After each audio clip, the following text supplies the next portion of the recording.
في السماوات والأرض وعشيا وحين تظهرون يخرج الحي من الميت ويخرج الميت من الحي ويحيي الأرض بعد موتها وكذلك تخرجون. أعوذ بالله السميع العليم من الشيطان الرجيم. أعوذ بالله السميع العليم من الشيطان الرجيم.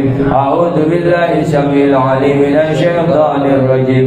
لو أنزلنا هذا القرآن على جبل لرأيته خاشعا متصدعا من خشية الله وتلك الأمثال نضربها للناس لعلهم يتفكرون. هو الله الذي لا إله إلا هو عالم الغيب والشهادة هو الرحمن الرحيم. هو الله الذي لا إله إلا هو الملك القدوس السلام المؤمن المهيمن العزيز الجبار المتكبر سبحان الله عما يشركون. هو الله الخالق البارئ المصور له الأسماء الحسنى يسبح له ما في السماوات والأرض وهو العزيز الحكيم.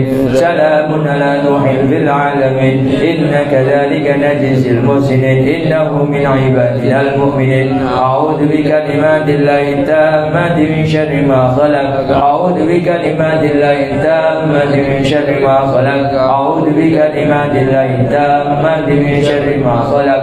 بسم الله الذي لا يضر مع اسمه شيء في الأرض ولا في السماء وهو السميع العليم.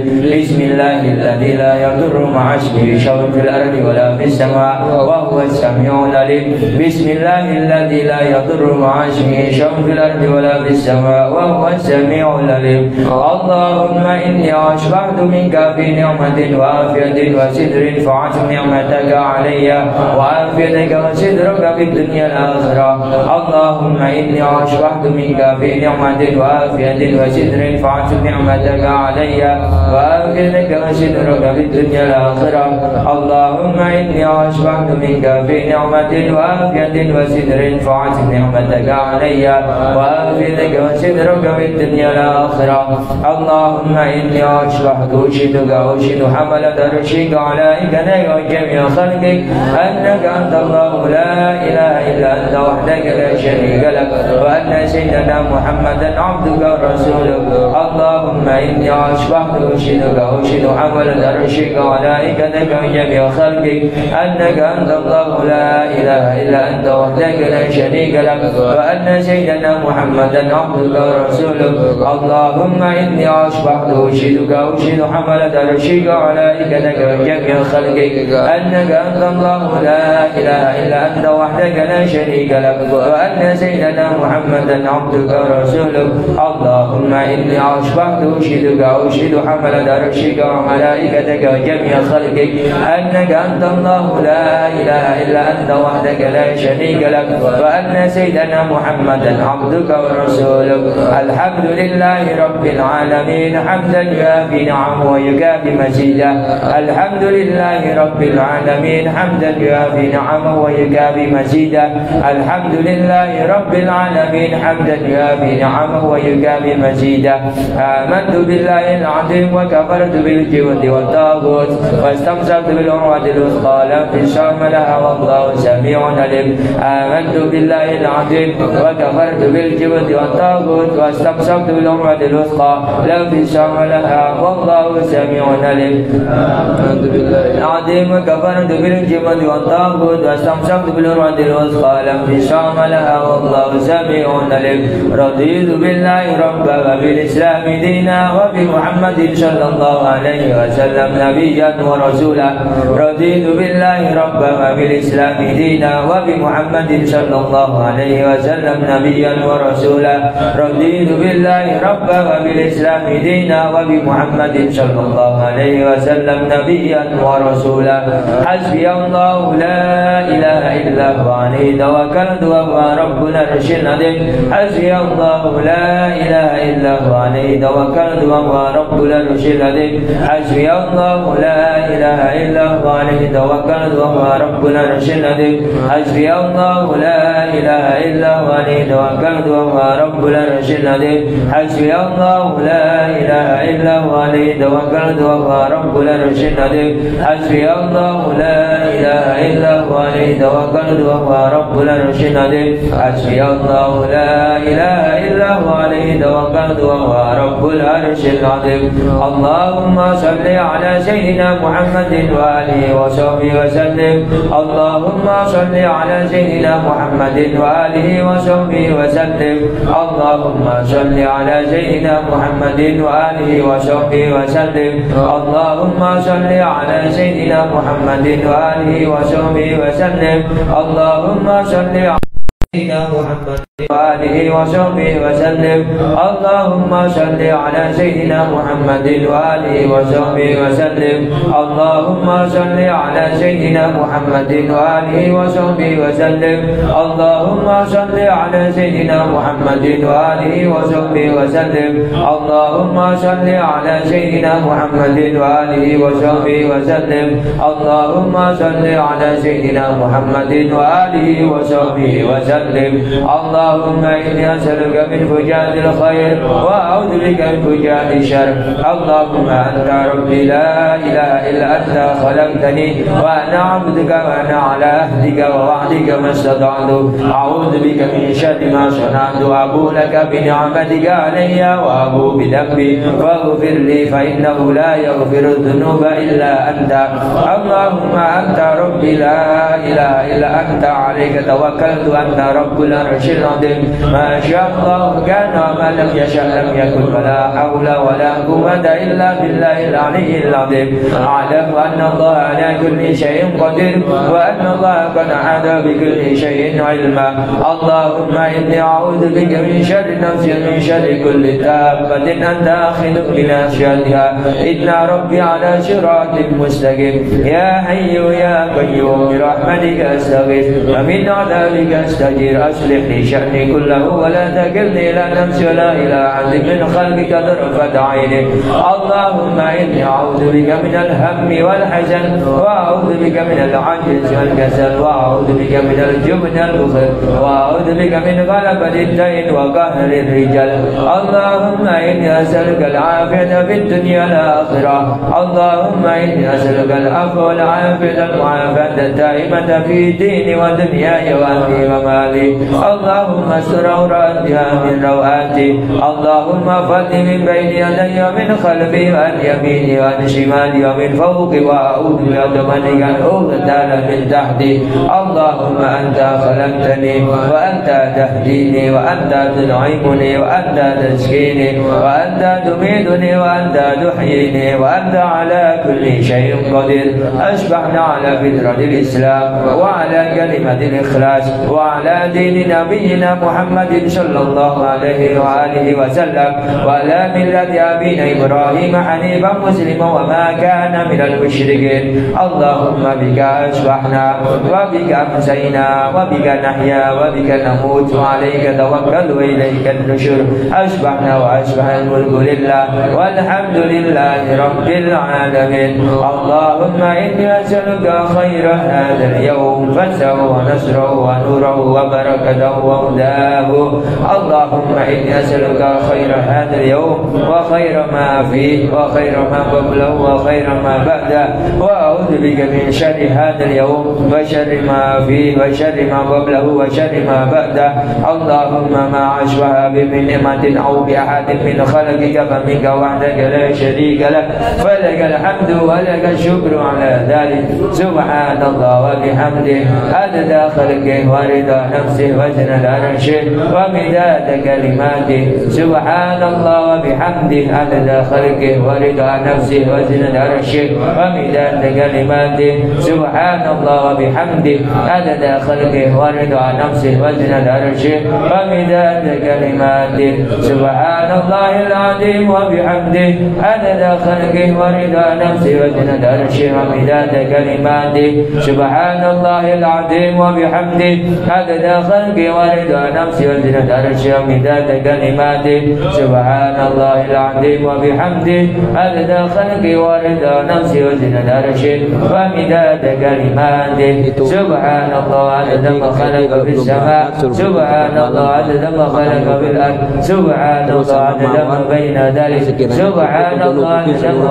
خالق الحمد لله 4 plastik atau yang masih mukul الحمد لله عدد ما خلق في الأرض الحمد لله عدد ما بين ذلك الحمد لله عدد ما هو خالق لا إله إلا الله عدد ما خلق في السماء لا إله إلا الله عدد ما خلق في الأرض لا إله إلا الله عدد ما بين ذلك لا إله إلا الله عدد ما هو خالق الله أكبر عدد ما خلق في السماء الله أكبر عدد ما خلق في الأرض الله أكبر عدد ما بين ذلك الله أكبر عدد ما هو خالق لا حول ولا قوة إلا بالله العلي العظيم عدد ما خلق في السماء لا حول ولا قوة إلا بالله العلي العظيم عدد ما خلق في الأرض لا حول ولا قوة إلا بالله العلي العظيم عدد ما بين ذلك لا حول ولا قوة إلا بالله العلي العظيم عدد ما هو خالق لا إله إلا الله وحده لا شريك له له الملك وله الحمد يحيي ويميت وهو على كل شيء قدير عدد كل ذرة ألف مرة لا إله إلا الله وحده لا شريك له له الملك وله الحمد يحيي ويميت وهو على كل شيء قدير عدد كل ذرة ألف مرة لا إله إلا الله وحده لا شريك له له الملك وله الحمد يحيي ويميت وهو على كل شيء قدير عدد كل ذرة ألف مرة في كل لحظة أبدا عدد خلقه ورضا نفسه وزنة عرشه ومداد كلماته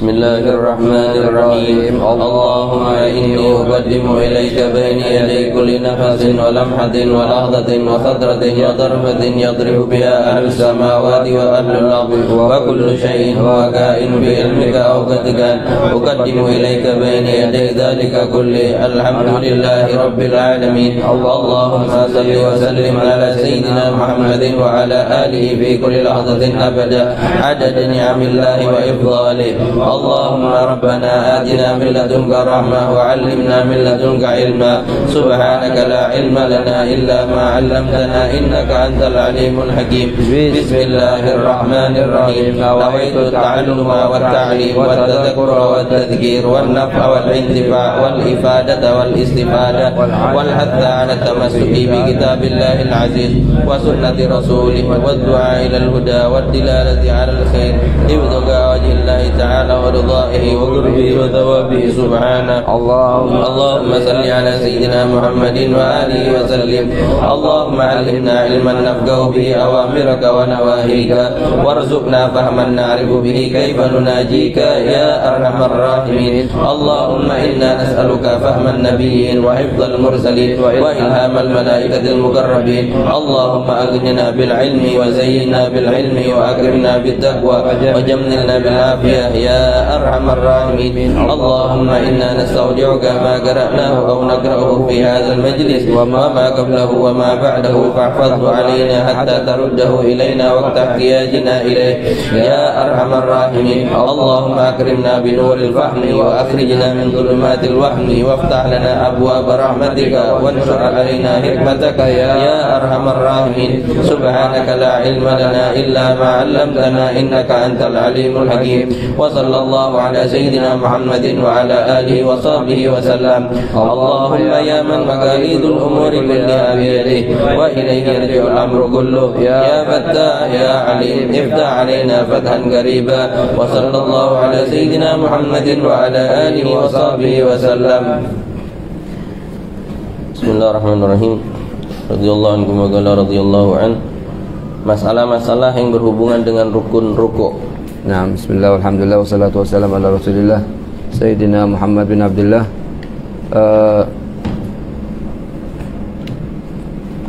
rukun yang kelima yaitu ruku. Ya, ada masalah-masalah berhubungan dengan ruku. Setelah kita bahas syarat-syaratnya kemarin, diantaranya adalah sebagai berikut. Ya, jika imam membaca ayat sajadah, kemudian langsung ruku, dan makmum mengira bahwa sang imam akan melakukan sujud tilawah, maka dia bergerak untuk mengikuti sujud, dan ternyata sang imam tidak sujud tilawah. Jadi bagaimana masalahnya? Masalahnya imam baca surat sajidah, baca surat yang ada sajidah tilawah. Pada umumnya orang kalau baca surat yang ada sajidahnya itu disunahkan untuk sujud tilawah. Lah di Al-Quran, dari awal Al-Quran sampai akhir Al-Quran itu berapa ayat yang ada ayat sajidahnya? Katanya ulama ada 13. Kalau yang ke-14 itu yang ada suratus Shad itu bukan sujud tilawah, tapi sujud syukur. Jadi, sujud apa? Sujud syukur yang di suratus Shad, bukan sujud tilawah. Jadi kalau kita membaca surat Shad ada ayat sajidah itu ada tanda sujud, itu adalah sujud syukur, bukan sujud tilawah. Dari lainnya itu dari awal sampai akhir selainnya surat Shad, maka sujudnya adalah sujud tilawah. Lah kalau misalnya imam baca surat sajidah misalnya, kemudian langsung gerak imam ke posisi, makmum mengira akan sujud, sedangkan niatnya imam hanya sebatas ruku, dia tidak akan sujud tilawah. Imam kira Allah, lah Allahnya ini imam akan gerak ke posisi ruku, Allahu Akbar begini aja, tidak akan sujud begini.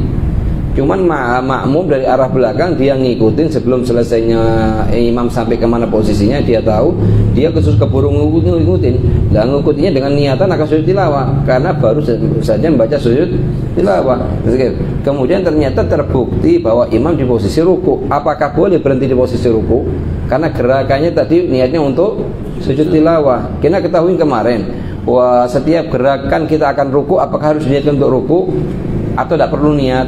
Seperti yang kita ketahui kemarin, jika ada shorif maka disyaratkan, jika tanpa shorif maka tidak disyaratkan. Apa shorif? Misalnya niatan yang lain selain ruku, atau niatan lain selain i'tidal, atau niatan yang lain selain sujud. Lah kalau ada shorif maka disyaratkan harus gerakannya untuk ruku, tidak boleh selain ruku, atau untuk keduanya boleh. Tapi kalau tanpa shorif, tidak ada niatan shorif sama sekali, seperti misalnya imam tidak baca sajidah dan lain-lain, surat yang ada sajidahnya, lah pada umumnya imam tidak akan sujud karena tidak ada sebab yang menyebabkan dia untuk bisa melakukan sujud tilawah. Betul. Lah kalau di masalah seperti ini maka tidak perlu kita niatkan gerakannya kita untuk ruku. Ya, kendalanya sekarang yang masalah kita temuin yaitu imam seperti sering terjadi di hari Jumat di Masjid Nabawi. Di hari Jumat di Masjid Nabawi bisa dikatakan ini hampir 90% mesti baca surat sajdah. Jadi di rakaat pertama sabbihisma, di rakaat kedua sabbihisma la ayat sajdah, itu kebanyakan 90% imam sujud tilawah. Jadi setelah sujud tilawah bangun lagi meneruskan ayat lagi. Cuman kadang imam tidak sujud. Lah kadang posisi imam tidak sujud, makmum sudah sujud duluan. Apalagi di sof belakang-belakang. Gitu ya. Akan tetapi ruku, maka makmum berhenti pada ukuran ruku. Nah, karena ngelihat imamnya berhenti di posisi ruku, dia tidak meneruskan makmum Allah berhenti di ruku, tapi niatnya gininya tadi itu niatnya untuk sujud tilawah ya.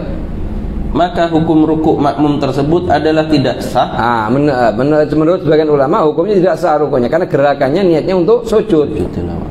Kalau tidak sah berarti gimana ya?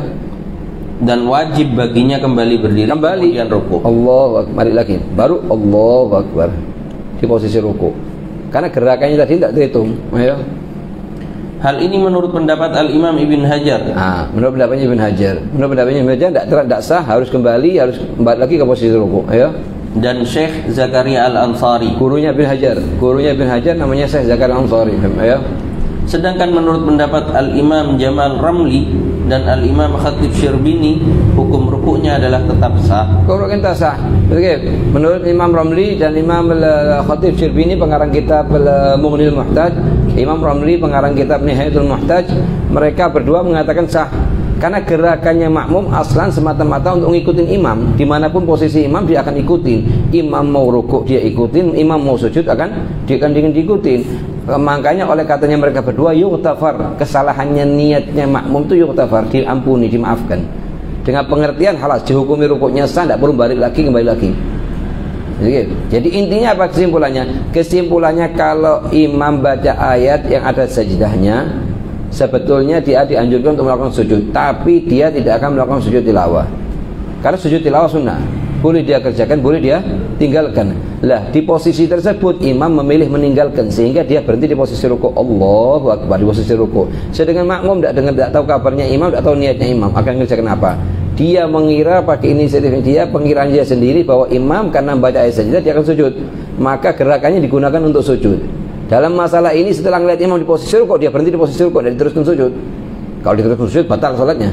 Tapi dia posisi ruku. Bagaimana hukum rukuknya? Menurut pendapatnya Ibn Hajar sama Syekh Zakaria Ansari, dia harus balik lagi. Baru Allahu Akbar lagi. Menurut pendapatnya Ramli sama Khatib Syrbini, tidak perlu. Alas tetapkan di posisi, jangan gerak lagi sudah.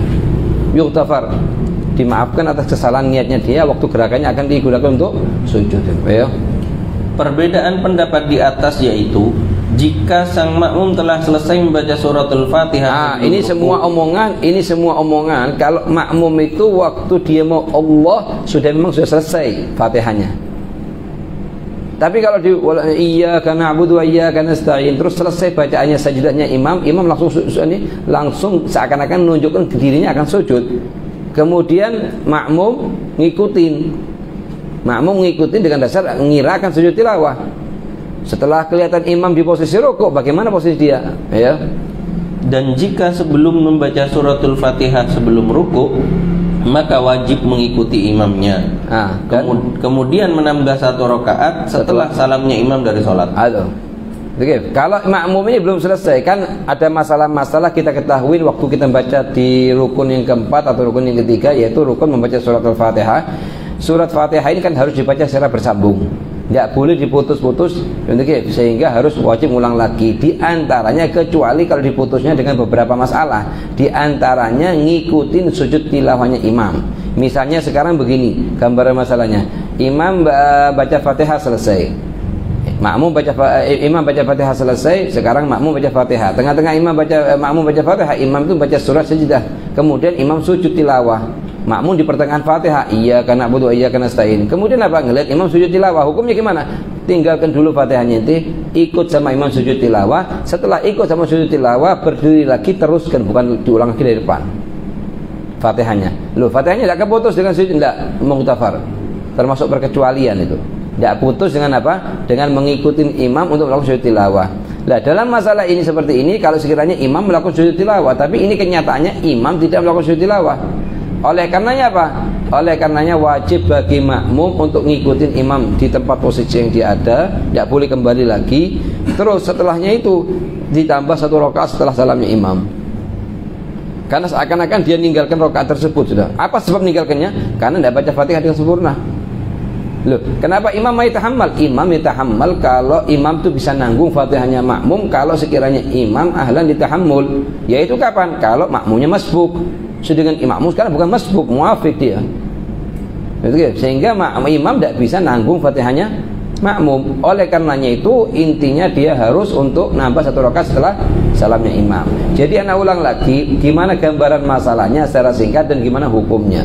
Masalahnya secara singkat ini, imam baca surat yang ada sajdahnya, kemudian imam berhenti di posisi ruku. Makmum tidak tahu dia ngira imam ini akan sujud tilawah, gerakannya digunakan untuk sujud tilawah. Lah dibagi menjadi 2 keadaan. Ada kalanya qabla ikmalul Fatihah, ada kalanya ba'da ikmalul Fatihah. Ada kalanya makmum ini sebelum dia ngikutin gerakannya imam yang dia ngira akan sujud tilawah, ini sebelum makmum menyelesaikan surat Fatihahnya dia. Kalau imam sudah, ada kalanya setelah menyelesaikan surat Fatihahnya dia, pembacaan surat Fatihahnya dia. Kalau masih belum menyelesaikan surat Fatihahnya dia, maka hukum yang berlaku pertama, makmum tidak boleh kembali lagi posisi qiyam. Yang kedua, makmum wajib nambah 1 rakaat setelah salamnya imam. Makmum wajib nambah 1 rakaat setelah salamnya imam. Ini semua kalau qabla ikmalul Fatihah, sebelum menyempurnakan Fatihahnya makmum. Tapi kalau setelah menyempurnakan makmum sudah selesai Fatihahnya dia waktu mulai rukuk sama imam itu dalam posisi dia sudah menyelesaikan Fatihahnya dia. Waladhdallin, amin. Dilihat imam kok setelahnya setelah selesai membaca membaca surat sajdah, dia ada gerakan. Nah, gerakannya dia kira sujud tilawah.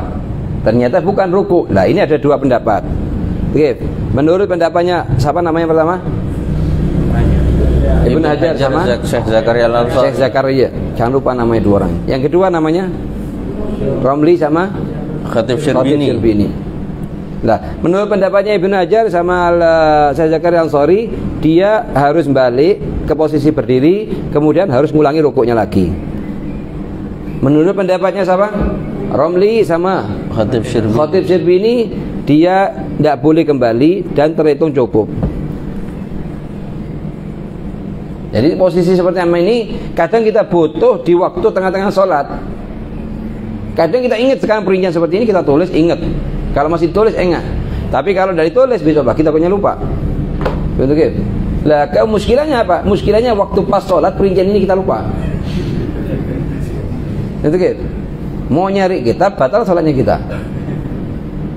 Wah, kapan ingatnya? Ingatnya kau coba baca lagi, ada faedahnya. Makanya kita di sini ada doa jenis dikatakan di doanya sebelum kita baca, sebelum taklim, di sini dikatakan apa? Waktu ini. Fahfadhu alaina hatta taruddahu ilaina waqta ihtiyajina ilaih. Ingatkan anak di masalah ini pas di posisinya, anak ingat butuh. Oke, makanya kadang kita ada mahasiswa suruh baca doa ini sebelum kita taklim supaya kita ingat di posisinya. Kapan bisa ingat di posisinya? Kalau kita ulang-ulang terus, sehingga fikih itu nyampur dengan darah dagingnya dia sudah.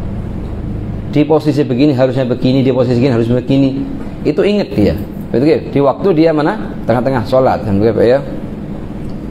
2. Jika dalam posisi sujud timbul keraguan, apakah telah ruku atau tidak? Nah, kalau sekarang itu posisinya ini seorang yang sholat, baik dia imam atau munfarid, posisinya di sujud.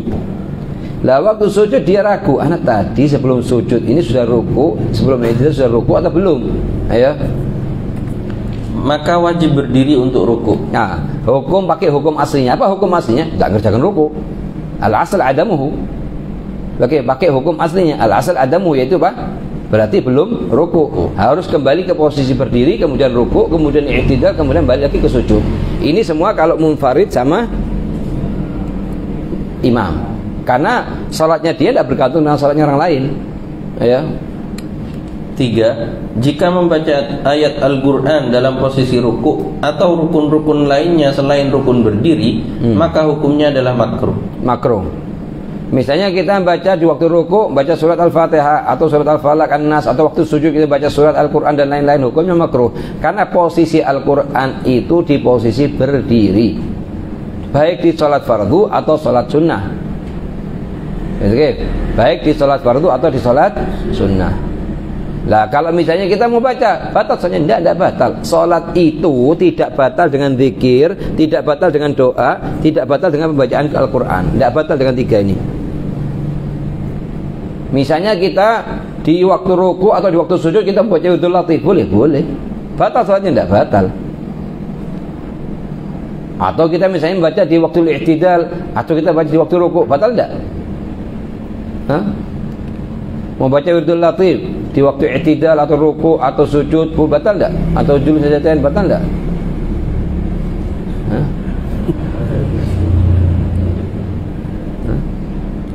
Batal apa enggak batal? Kalau diwajib jadi imam enggak boleh. Masyaallah. Oke. Batal salah enggak batal? Saya tidak kapok ini orang. Mau nyoba terus. So, perhatikan, kalau di posisi i'tidal sama posisi julus baina sajdatain batal. Kenapa? Akan menjadi panjang rukunnya, sedangkan dia rukun qasir. Tapi kalau posisinya qiyam, posisi sujud, posisi apa lagi yang panjang? Ruku itu tidak batal karena dia rukun tawil. Wirdul Latif panjang, tak panjang-panjangnya Wirdul Latif. Oke. Tatwil rukun qasir mubtilun lis-shalah. Manjangkan rukun yang pendek bisa membatalkan salat. Rukun yang pendek ada berapa di salat? Dua, Bas.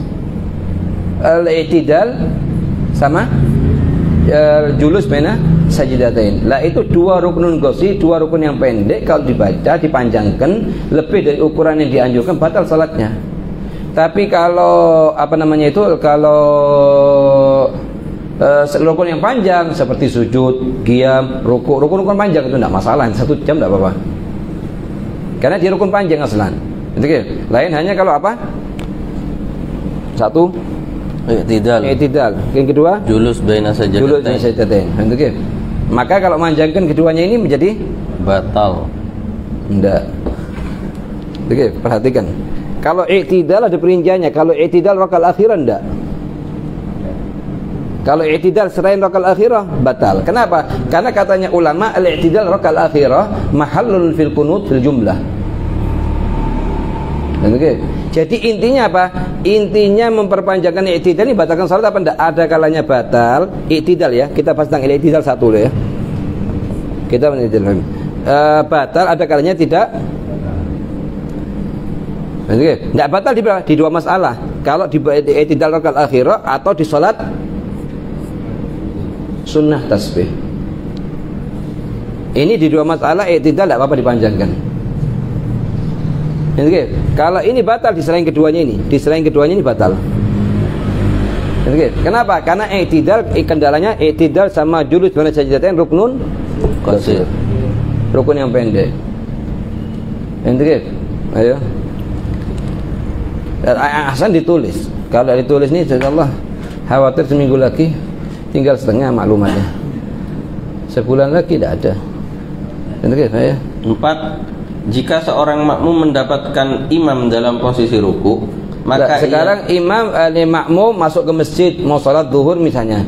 Imam di posisi ruku. Ayo. Maka ia telah mendapatkan 1 rakaat dan hukum salatnya sah menurut pendapat yang kuat dalam mazhab Imam Syafi'i. Oke, sekarang ada ini saya tulis. Perhatikan. Sudah anak pernah bawa, cuman anak ulang, mungkin ada yang belum pernah hadir. Jadi kita punya 3 masalah. Masalah yang pertama namanya idrakul rakaah di selain Jumat. Yang kedua, idrakul rakaah di salat Jumat. Yang ketiga, idrak fadilatul jamaah. Tamam? Ada berapa masalahnya? 3. Yang pertama apa? Idrakul rakaah di selain di ghairil Jum'ah. Subuh, Isya, Asar, Zuhur. Oke. Yang kedua, idrakul rakaah fil Jum'ah di salat Jumat. Yang ketiga, idrakul rakaah idrakul fadilatul jamaah. Idrak fadilatul jamaah. Ini beda-beda sekarang. Beda-beda. Jadi kita letakkan posisinya di posisi masing-masing. Yang pertama, idrakul rakaah di selain Jumat. Dengan apa kita bisa dapatkan rakaat salaman? Bi idrakir ruku'il imam, dengan nututin imam di posisi ruku. Wat ma'anna fihi ma'ah, dan tumakninah bersama dia. Kadang kita lihat ya anak-anak muda kecil-kecil itu masuk masjid kelihatan imam ruku cepet-cepetan Allahu Akbar. Supaya apa? Maksudnya supaya tidak ketinggalan 1 rakaat. Itu katanya fuqaha, gambaran dari keadaan semacam ini nih ada 7. Di 6 batal sholatnya, di 1 sah. Gambaran cepet-cepetan masuk sholat gara-gara kepingin apa? Nututin 1 rakaat, itu ada 7 gambaran. 6-nya semuanya salah, batal sholatnya. Yang 1 betul dan sah, dapat rakaat. Apa yang betul? Yang betul itu kalau takbirnya khusus digunakan takbiratul ihram, kemudian tumaknina, kemudian rukuk bersama imam, kemudian tumaknina bersama imam, maka di 2 keadaan ini, di 1 keadaan ini dikatakan dia telah menututin rakaat. Menututin 1 rakaat dan sholatnya sah. Tapi kalau sudah takbirnya 1 kali digunakan untuk takbiratul ihram sama ruku, atau takbirnya ruku aja, atau atlak, atau tidak tumaknina di qiyam, atau tumaknina di qiyam tapi tidak tumaknina bersama imam di ruku, itu semuanya tidak dapat rakaat. Bahkan di sebagian salat, di sebagian keadaan batalkan salatnya dia. Oke, dikatakan batalkan salatnya dia. Yang intinya apa? Sekarang kita kembali ke posisi ini, yaitu masalah apa? Pembagian masalah idrak, nututin. Nututin ada yang nututin 1 rakaat, nututin rakaat di selain Jumat. Dengan apa? Dengan nututin imam di posisi ruku. Lain hanya kalau kita dapatkan imam di posisi i'tidal. Sami Allahu liman hamidah, baru kita masuk masjid. Apa ketinggalan 1 rakaat? Lah kalau ketinggalan 1 rakaat tidak masalah, tambah 1 rakaat setelah salamnya imam. Tidak kena kendala. Yang paling penting soalnya kita sah. Kita jangan bahas ribut, kita akan ngejar 1 rakaat di sisi yang lain soalnya tidak sah. Akhirnya tidak 1 rakaat dapat malah 4 rakaat. Gitu. Yang kedua, keadaan yang kedua, idrakur rakaah fi shalatul jum'ah. Idrakur rakaah fi shalatul jum'ah. Kapan? Bi idrakir rakaah tamah. Yaitu dengan nututin imam di posisi ruku dan terus ikut sama dia di posisi i'tidal, posisi sujud pertama, julus baina sajdatain, dan posisi sujud yang kedua sampai berdiri ke rakaat kedua. Itu namanya rakaat nututin 1 rakaah, idrak rakaah. Atau di posisi misalnya di rakaat kedua, misalnya kita masuk ke masjid terlambat berangkatnya, kita masuk ke masjid posisi imam di rakaat kedua, kita lihat. Kalau kita nututin rukuknya imam, kemudian kita duduk tetap ikut sama dia di posisi i'tidal, kemudian di posisi sujud yang pertama, kemudian di posisi julus baina sajdatain, kemudian posisi sujud yang kedua sampai dia tasyahud dan salam, maka dikategorikan kita telah nututin Jumat. Dan setelah salamnya imam kita cukup tambah 1 rakaat, jadi sholat Jumat 2 rakaat. Tapi kalau kita nututinnya imam setelah i'tidal, setelah imam sami Allahu liman hamidah, kita masuk sholat Jumat sedangkan imam di i'tidal rakaat kedua. Hukumnya bagaimana? Wajib kita niatnya sholat Jumat, tapi sholatnya nanti setelah salamnya imam sholat 4 rakaat, bukan sholat 2 rakaat. Kalau sholat 2 rakaat batal sholatnya itu, menurut pendapat yang kuat. Kenapa? Karena ente tidak mendapatkan 1 rakaat sama imam aslan, ketinggalan sama sekali, maka wajib sholat 4 rakaat. Ayo. Lah yang ketiga namanya idrak apa? Idrak fadilatul jamaah. Idrak fadilatul jamaah ini didapatkan meskipun imam di posisi tasyahud terakhir. Misalnya ente sekarang masuk masjid mau sholat zuhur sama imam, imam di posisinya di tasyahud terakhir sudah, ente sholat belakangnya dia, usolli fardhu rakaat ma'mun, Allahu akbar, duduk sama dia, dapat fadilah jamaah. Dari secara global fadilah jadi dapat. Cuman beda antara orang yang nututin imam dari rakaat pertama sama orang di tasyahud terakhir, ya beda fadilahnya, pahalanya beda. Cuman dari secara global dia dapat fadilah jamaah, dapat. Begitu ya. Jika telah memenuhi syarat-syaratnya, yaitu tatkala takbir harus diniatkan hanya untuk takbiratul ihram. Atau yang pertama, seperti ini keadaan ini, yang sering masuk masjid kemudian karena imam di posisi rukuk takut ketinggalan, Allahu akbar, cepat-cepatan langsung rukuk. Ini seperti yang bilang ada 7 gambaran disebutkan di kitab Fathul Alam juz 2, dan 6 gambarannya dihukumi batal, tidak sah, 1 gambaran dihukumi sah dan dapat 1 rakaat.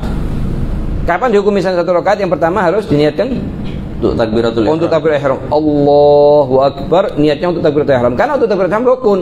Kalau takbirnya intigalat, waktu kita mau pindah ke rukuk, tidak semua sunnah. Tidak baca, tidak baca, tidak masalah. Tapi jangan diniatkan takbiratul ihram untuk perkara yang lain. Supaya apa? Supaya tidak membatalkan salatnya ente. Ayo. Ini yang pertama. Yang kedua, tatkala takbir harus dalam keadaan berdiri. Tatkala takbir berdiri. Apa kalau lah ini sudah tidak berdiri lagi ente, sudah sampai ke posisi rukuk nanti. Harus posisi tenang, berdiri tegak. Allahu akbar. Kemudian tumakninah, subhanallah, baru rukuk. Allahu akbar. Dapat tumakninah sama imam. Nah, baru. Begitu. Kalau sudah kayak gini, ini tidak tumakninah sama sekali, diam, tidak batalkan salatnya dia nanti. Begitu ya? C. Tumakninah setelah takbir dan sebelum rukuk. Tumakninah setelah takbir, Allahu akbar, tumakninah, diam dulu, jangan kesusu keburu gini. Begitu ya? D. Tumakninah tatkala rukuk bersama imam. Tatkala rukuk bersama imam tumakninah. Kalau tidak, batalkan salat, karena tumakninah dalam rukuk merupakan syarat atau rukun. Yang kedua-duanya harus ada. Kalau tidak, rukuknya dia tidak sah. Gitu ya. E. Rukuk tersebut terhitung dalam sholat imam. Lain halnya rukuk tersebut terhitung dalam sholat imam. Lain halnya apa? Lain halnya jika imam melakukan rukuk yang lebih karena sebab lupa. Karena lupa. Misalnya imam lupa rukuk 2 kali, sedangkan dia nututin di rukuk kedua, dan nututin tidak juga. Begitu juga, bukan lebih dia rukuk asli cuman di sholat sunnah khusuf. Kalau dengan cara yang kedua atau cara yang ketiga, kan ada 3 cara. Di rakaat kedua tidak nututin rakaat dia, meskipun idrak rukun fi rukuk. Itu ya? Maka tidak terhitung telah mendapatkan 1 rakaat. Iya, tidak terhitung ya. 6 rukun yang ke-6 ya tidak.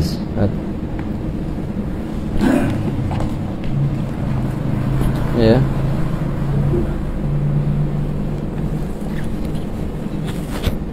Bismillahirrahmanirrahim.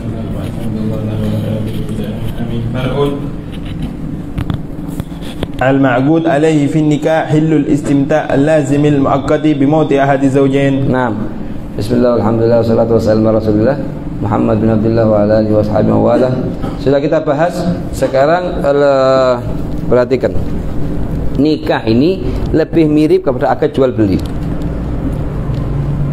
Sekarang misalnya Zaid mau nikah dengan Hindun. Ada sesuatu yang diberikan Zaid kepada Hindun, yaitu mahar. Misalnya uang, berupa uang 10 juta rupiah kan. Dan ada perkara yang diberikan Hindun kepada Zaid, yaitu bisa dia berhubungan dengan Zaid, dengan Hindun. Itu sama kayak jual beli. Misalnya Zaid sekarang mau jual mobil ke Khalid. Mau jual mobil ke siapa? Ke Khalid. Dengan harga berapa misalnya? Harga misalnya 10 juta. Lah, dari Zaid ke Khalid mobil, dari Khalid ke Zaid uang. Ini akad ini. Sekarang kalau di akad pernikahan dari suami mahar, dari calon istri bubu. Semacam seperti ada akad jual beli di sini. Jadi serah terima kan. Nah, sekarang yang dipermasalahkan oleh fuqaha, yang dijadikan barang yang diberikan oleh calon istri itu apa? Kalau dari suami sudah satu, namanya mahar. Cuman dari calon istri itu apa? Ayo, coba ulang. Ayo. Al-ma'qud alaihi fi nikah hillul istimta' Hillul istimta'. Yani dari Zaid ke Hind mahar berupa uang 10 juta misalnya, atau emas atau pakaian dan lain-lain yang disepakatin. Lah, dari Hind ke Zaid ada diperbolehkannya untuk beristimta dengan Hind. Yang tadinya haram, mandang haram, nyentuh haram, sekarang jadi halal. Ayah, itu yang pertama. Yang kedua, Gil, al-lazim al-muaqqat bi mauti ahadi zawjain. Al-lazim al-muaqqat. Maksudnya hilul istimta ini hanya bukan terus sampai meskipun dia telah meninggal, lah, sampai ke titik dia meninggal. Begitu ya. Wa yajuzu raf'uhu bitalaq wa ghairihi. Wa yajuzu raf'uhu bitalaq, dan bisa dilepas akad ini hilul istimta ini dengan cara mencerai. Setelah dicerai halas, tidak boleh lagi, seakan-akan ajnabiyah lagi. Loh, berarti kalau sekarang istilahnya Zaid ini mencerai Hind, berarti kan Zaid tidak boleh hubungan lagi sama dia kan? Tidak boleh mandang, tidak boleh begini dan lain-lain. Apakah dia boleh Zaid bagi narik uangnya? Tidak boleh juga. Tidak boleh juga. Kenapa? Karena dia telah ngambil barang yang telah dipakai. Wa kaifa wa qad afdha ba'dukum ila ba'd. Telah gunakan barang yang dipakai. Ya. Kecuali ada sebagai jenis tolak namanya iwad, namanya tolak khulu, pakai iwad, itu boleh narik kembali. Ya. Wa qila al-ma'qud alaihi ainul mar'ah. Nah, ada pendapat yang kedua, yaitu dari Zaid ke Hind itu adalah mahar. Dari Hind ke Zaid badannya dia, bukan diperbolehkan istimta. Ya. Wa qila manafi'ul bud'. Wagil ini dari segi hubungan badan. Ya. Arkanun nikah. Nah, rukun-rukunnya nikah ini harus ada. Kalau tidak ada, maka akad nikahnya dihukumi tidak sah. Berapa rukun-rukunnya nikah? Boleh ente katakan rukunnya nikah itu ada 6, boleh ente katakan rukunnya nikah 3. Kalau dikatakan nikah ada 6, berarti calon suami, calon istri, wali, saksi, dan sighah, ijab sama gobul. Ini kalau dikatakan 6. Tapi kalau dikatakan 3 sama juga. Artinya apa? Ini al-aqidain, al-zawjan, terus al-wali wa syahidain, terus as-sighah. Diikhtisar, diringkas ini. Ayo. Yang intinya apa? Harus ada. Misalnya sekarang sekarang misalnya Zaid ini mau nikah dengan Hind. Hind anaknya siapa misalnya? Anaknya Ahmad. Siapa saksinya? Saksinya Bakar sama Ali. Ini berdua saksi. Terus maka harus lengkap. Rukun yang pertama ini, rukun yang kedua ini, rukun yang ketiga ini, rukun yang keempat ini. Ini semua tempat asal 4. dihitung satu kesatuan. Rukun yang kelima, perkataan Ahmad kepada Zaid, angkahtuka. Ini yang kelima. Rukun yang keenam, jawaban dari Zaid kepada Ahmad, gobiltu nikah. Harus 6-nya ini ada. Ini paling minimnya kita mengadakan akad nikah itu dengan apa? Dengan jumlah 2 orang, 3, 4. Kalau ini harus hadir. Tidak harus hadir calon istri di tempat akad nikah, tidak harus. Boleh hadir, boleh tidak. Karena dia tidak wajib mengucapkan apapun atau menerima lafaz apapun.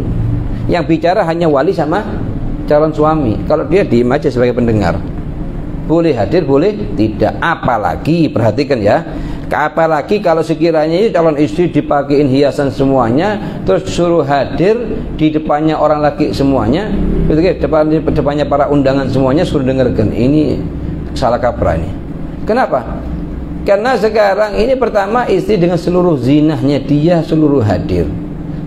Itu sudah menyebabkan ratusan maksiat. Terus keberadaannya dia tidak mempengaruhi sedikit dari hukum fikih. Hadir atau tidak hadir sama. Lain hanya kalau disatukan di satu posisi, di satu kamar misalnya khusus untuk muslimat, perempuan khusus hanya dengarkan di awal mikrofon, atau ada mungkin ada layar yang dia ngelihat, ada masalah sebatas ngelihat. Tapi kalau ditaruh sampingnya sudah calon suami di sini, calon istri di sini, terus di sini walinya, di sini para laki-laki, ini yang laki-laki ini maksum apa bukan maksum? Ini para nabi apa para umatnya nabi? Kalau sekiranya bisa bedakan ini cantik, ini kurus, ini gini, tidak boleh lihat pandang semuanya ini. Kalau nabi, anaknya nabi, anaknya nabi, anaknya nabi, Yusuf bin Yakub bin Ishak bin Ibrahim, mengatakan apa tentang masalah perempuan? Wa ma ubarri'u nafsi innan nafsa la'ammaratun. Itu nabi, anaknya nabi, anaknya nabi, anaknya nabi. La ana bukan nabi, bukan apanya bukan nabi, kakeknya bukan nabi, kakeknya bukan nabi. Terus ana mengatakan lebih afdal daripada Nabi Yusuf. Ini masalah musab'at. Gitu gitu. Ya karena yang lebih utama apa? Kalaupun harus hadir, ditutup wajah itu. Gitu gitu. Sebatas dia mau dengarkan kan. Gitu gitu. Ya ini kesalahan yang sudah istilahnya memasyarakat. Gitu gitu. Tinggal kita tidak bisa merubah umat, tidak bisa. Bisa merubah pribadinya kita masing-masing. Waktu kita nikahkan saudaranya kita, anaknya kita, usahakan perihal-perihal yang kerjakan di acara pernikahan ada perihal-perihal yang datangkan ridhonya Allah dan Rasulullah. Jangan perihal-perihal yang datangkan ridhonya syaitan. Ini penting. Kenapa? Berpengaruh kepada mereka sendiri suami istri. Nanti akan jadi rumah sakinah mawaddah warahmah yang usisa ala taqwa min awal yaumin ahaqqu an taquma fihi rijalun yuhibbu yatahharu. Kalau tidak nanti maksud jadinya. Begitu. Wastahwadha alaihim syaitan. Dikuasain oleh syaitan itu rumah. Sehingga tidak terbentuk sama sekali nilai keislaman, tidak ada. Begitu. Kalau sudah tidak ada dari hari pertama, rusak sudah. Hari-hari berikutnya lebih hancur lagi sudah. Jadi jangan sampai katanya Rasulullah, ta'isa abdud dinar, ta'isa abdul gomisah, ta'isa abdul imra'ah. Sungguh celaka hambanya dinar, hambanya perempuan, hambanya adat istiadat. Kun abidillah wala takun abidil adah. Jadilah katanya salafus saleh hambanya Allah, bukan hambanya adat istiadat. Oh tidak bisa, ini sudah istiadat.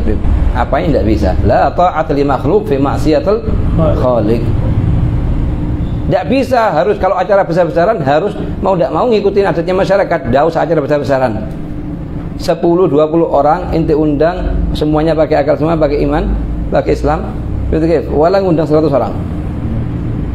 Rasulullah nikahkan anaknya tidak pernah undang semuanya. Muhajirul Ansar 124.000 diundang semua. Diundang cuma 40-30 orang seukuran tempat. Itu Rasulullah. Terus ada yang tersinggung Rasulullah. Rasulullah kenapa anda tidak diundang? Enggak. Memang adatnya kita ini kadang sebagai para hadirin kadang maksa yang sahibul bait ngundang. Kenapa? Dengan pengertian kalau tidak diundang itu jadi kemusuhan nanti. Salah ini.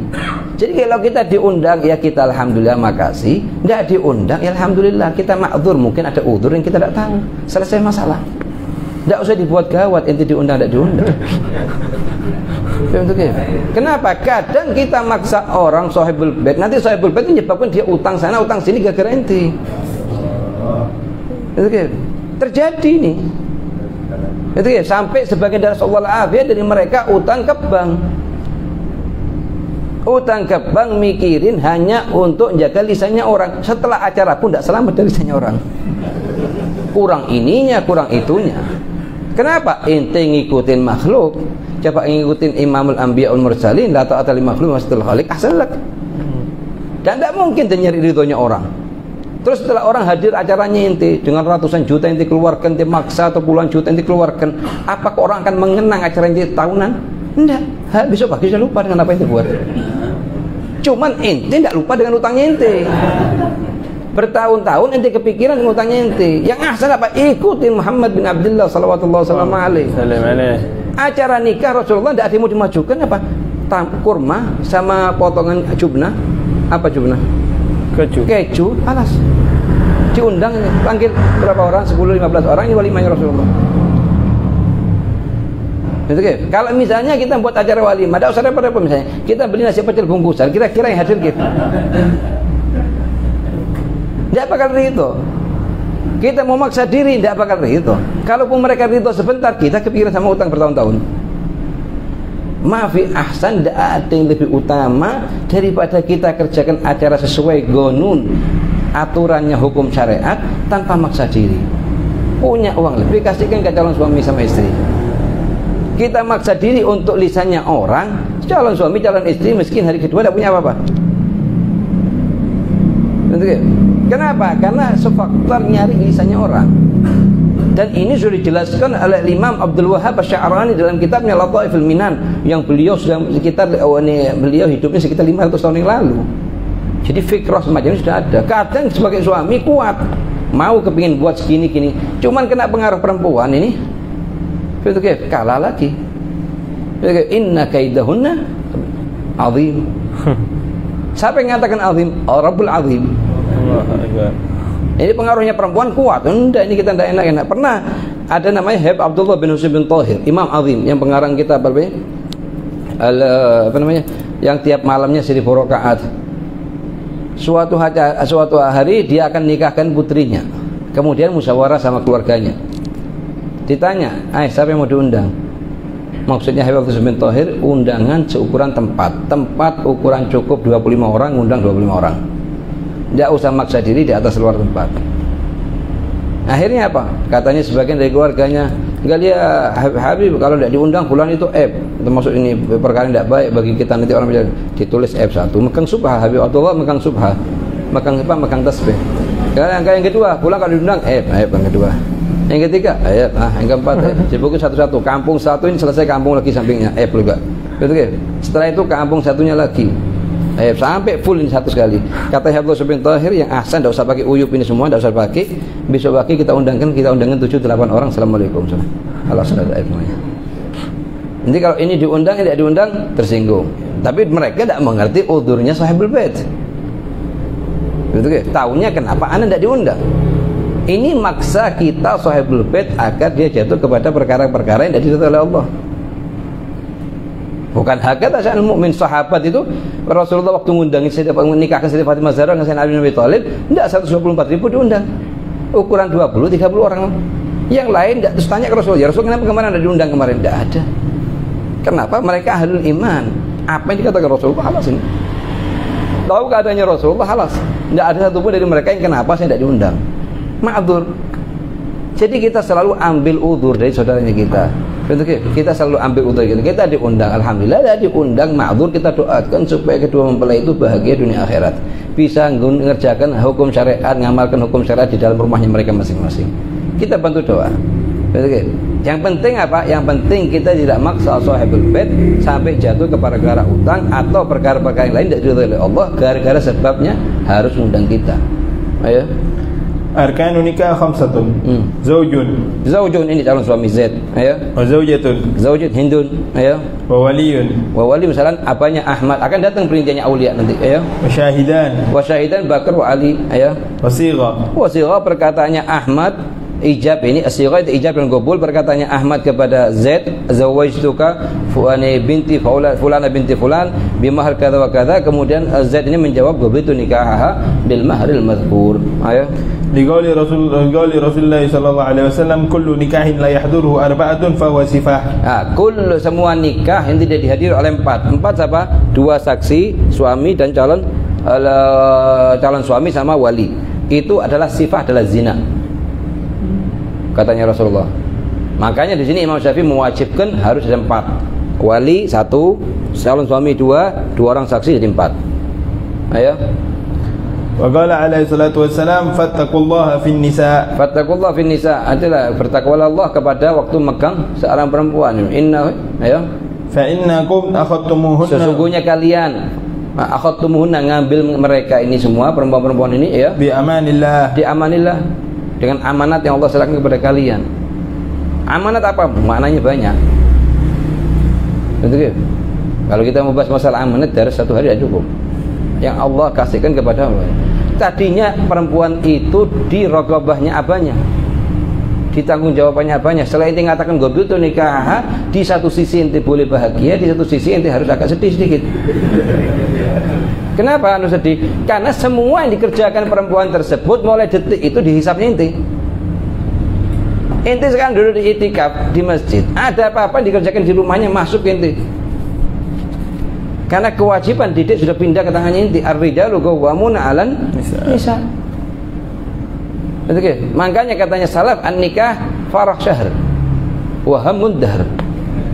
Sebulan perhan. Bahagia dia. Kemana-mana muter-muter karimnya sendiri. Betul. Setelahnya itu baru nanti. Betul. Baru mulai pusing. Betul. Tak kapan sekiranya ente nikah, dari mulai ente nikah sampai ente meninggal tidak pernah pusing sedikit pun. La idza ussisa 'ala taqwa min awwal yaumin ahaqqu an taquma fihi. Sampai ke titik bulan madunya pun tidak keluar dari gonun syariat, tidak keluar dari akhlaknya Nabi Muhammad. Oke, kadang orang sudah bahagia, anak-anak muda-muda sekarang bahagia dikerjakan apapun yang menurut dia pintar sudah. Lupa dengan adat, melupa dengan adabnya syariat, lupa dengan adabnya Nabi Muhammad, ngelewatin batas. Nah ini kalau sudah ngelewatin batas nanti nasallallahu alaihi wasallam bulan madu pergi ke tempat-tempat yang ada la'nat sama sakhat. Tempat-tempat turunnya laknat, tempat-tempat sakhat. Ketika dijak istrinya kemana-mana, foto-foto di mana-mana, sebar sering kemana-mana, menunjukkan orang yang punya akal. Kenapa? Karena tidak ada ruh iman di hatinya dia, sehingga apapun yang dia kerjakan tidak ada malu. Idza lam tastahi fasna ma syi'ta. Boleh ente foto dan lain-lain khusus untuk ente, tapi jangan disebar. Istrinya ente, auratnya ente, jangan disebar kepada orang. Dan tidak ada manfaatnya. Nanti datangkan orang yang mandang haram, timbul di hatinya orang yang mandang sesuatu tidak diridhai oleh Allah.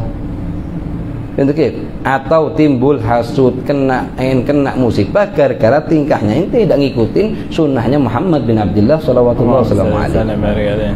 Ente lihat ada enggak guru-guru ulama arif billah yang ribut ngerjakan gitu? Enggak ada. Siapa yang ngerjakan? Siapa tidak jelas arahnya kemana, sanadnya Syekh Google.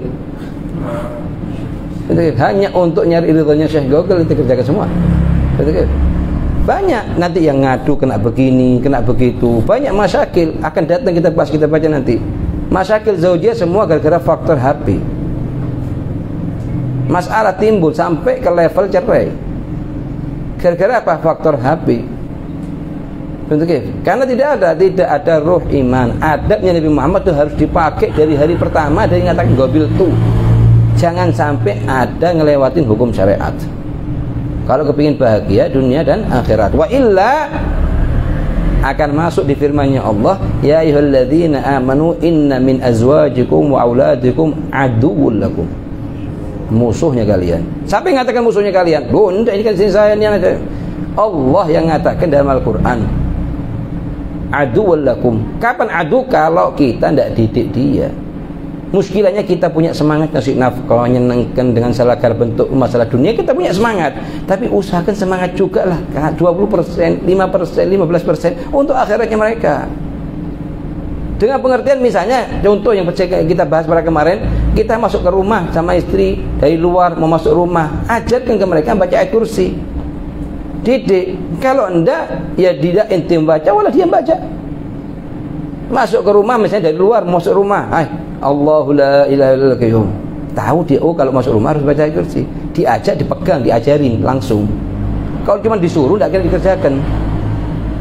Begitu mau masuk kamar mandi, diingatkan doa masuk kamar mandi, keluar kamar mandi.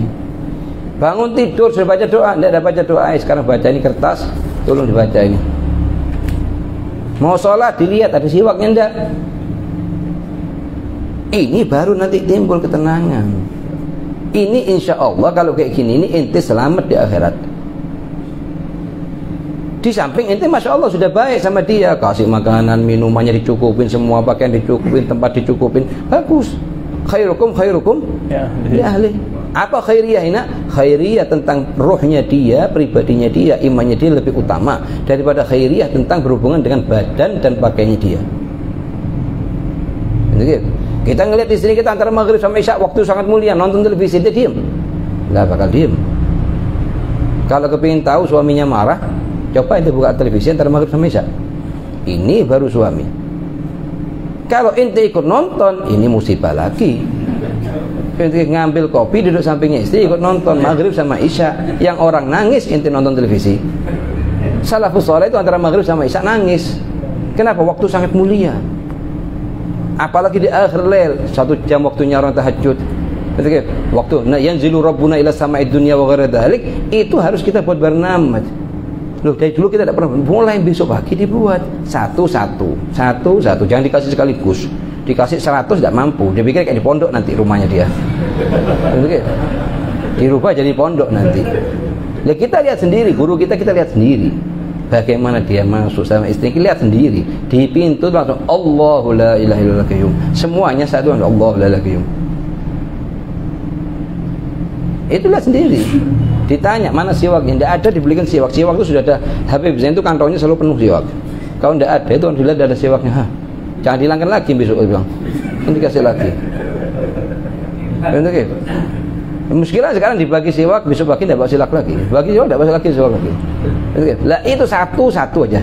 Satu seminggu berjalan, dilihat seminggu berjalan, tambah lagi satu poin lagi. Tapi harus ada perubahan dalam rumah. Yang lain pelan-pelan. Yang lain pelan-pelan. Kalau urusan tidak masak, tidak apa-apa.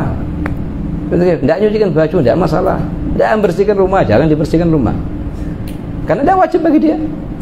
Yang anak butuh dari inti, jangan sampai inti dekat sama di dunia, musuhnya di akhirat. Ini yang kita khawatirkan nanti. Karena Allah yang mengatakan adu.